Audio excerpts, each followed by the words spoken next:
কালকের মধ্যে খাজনা না দিলে সব শেষ করে দেব। জমিদার বাবু দয়া করুন, আমাদের পেটে লাথি মারবেন না। বাবা ওঠো।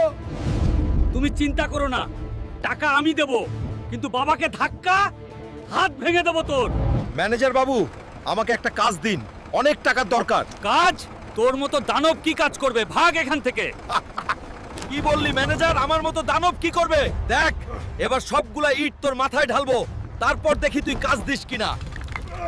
থামো হালকা, ও ম্যানেজার তোমার যোগ্যতা বুঝতে পারে নাই। আমি তোমাকে কাজ দেব। আজ থেকে এই পুরো ভাটার কাজ তোমার হাতে। আজ থেকে আমি বেশি বেশি পরিশ্রম করে টাকা জমিয়ে বাবার বদলা নেব। তার আগে বন্ধুরা লাইক আর সাবস্ক্রাইব করে শুধু দেখতে থাকুন। সাবাস হালকা, তোমার কাজ দেখে আমি খুব খুশি। এই নাও তোমার বকশিস। আর আজ থেকে তুমি এই ভাটার নতুন ম্যানেজার। এই নে তোর টাকা। আর কোনো